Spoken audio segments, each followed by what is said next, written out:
દોસ્તો, મારી ગુજ્જુની મોજ ચેનલમાં આપનું સ્વાગત છે। આજના વિડીયોમાં આપણે વાત કરવા જઈ રહી છીએ કે ઠાકોર ફેમિલીનો આ લાડકો દીકરો મિતાંશ આજે પડી ગયો।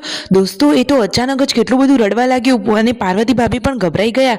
સવારે તો જુઓ તે સરસ મજાનો રમતો હતો અને અચાનક એ કઈ રીતે પડી ગયો, શું તેને વધારે વાગ્યું? પાર્વતી ભાભી તો રોવા લાગ્યા। અરે દોસ્તો, ઘરમાં બધા ગભરાઈ ગયા। કેવું વાતાવરણ હતું તે બધું જ જાણવા મળશે તમને મારા આ વિડીયોમાં। મારી ચેનલ ઉપર નવા હોય તો ચેનલને ફટાફટ લાઈક, શેર એન્ડ સબસ્ક્રાઇબ કરી દો। Full video in life of Thakor channel. દોસ્તો, આવી ટૂંકી ટચુકડી લાઈવ લેટેસ્ટ એન્ડ ટ્રેન્ડિંગ માહિતી મેળવવા માટે ચેનલને સબસ્ક્રાઇબ કરવાનું તો ભૂલતા જ નહીં। અને જુઓ, હવે તમને વધારે રાહ ન જોડાવતા આપણે વિડીયોની શરૂઆત કરી દઈએ છીએ।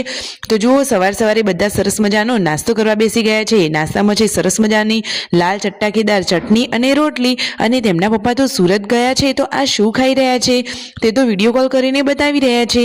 તમને કઈ ખબર પડી કે તેઓ આ બાફેલી શાકભાજી અને બધું મિક્સ ખાઈ રહ્યા છે, તેનું નામ શું છે? તમને કોઈને ખબર હોય તો કોમેન્ટ કરજો। એ તો સુરતની ફેમસ આઈટમ છે, ખબર હોય તો જલ્દીથી કોમેન્ટ કરજો। અને દોસ્તો, આજે તો જુઓ કઈ ઘટના બની ગઈ। દોસ્તો, જુઓ તો ખરા કે કાજલબેનનો આ ભત્રીજો એટલે કે રણજીતભાઈનો દીકરો આ પડી ગયો। અરે અચાનક એને શું થઈ ગયું? મિતાંશ આજે કઈ રીતે પડી ગયો? અને જુઓ તો ખરા કેટલા બધા ગોઠમણા ખાઈ પગથિયા ઉપરથી તે નીચે પડી ગયો, કેટલું બધું રડવા લાગ્યો। પાર્વતી ભાભી તો અચાનક જ ગભરાઈ ગયા અને તેમનો જીવ પણ ઉપર થઈ ગયો। અરે દોસ્તો, જુઓ તો ખરા, નાનું લાડકવાયું ફૂલ અચાનક આ રમતા રમતા તે પડી ગયું, પરંતુ ભગવાન માતાજીની દયાથી એને વધારે કંઈ વાગ્યું નથી। પરંતુ હવે તે બોલીને કંઈ પણ ના શકે કે તેને ક્યાં વાગ્યું છે અને ક્યાં દુખાય છે। પરંતુ ખરેખર એકવાર તેમને હોસ્પિટલની મુલાકાત લેવી જોઈએ અને ડૉક્ટરને બતાવવું જોઈએ। સાચી વાત ને, એકવાર તો સલાહ લેવી જ જોઈએ।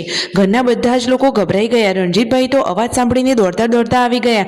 પૂનમ ભાભી, પાર્વતી ભાભી, જુઓ બધા જ મિતાંશની જોડે આવી ગયા અને મિતાંશ તો જોરદાર રડવા લાગ્યો હતો।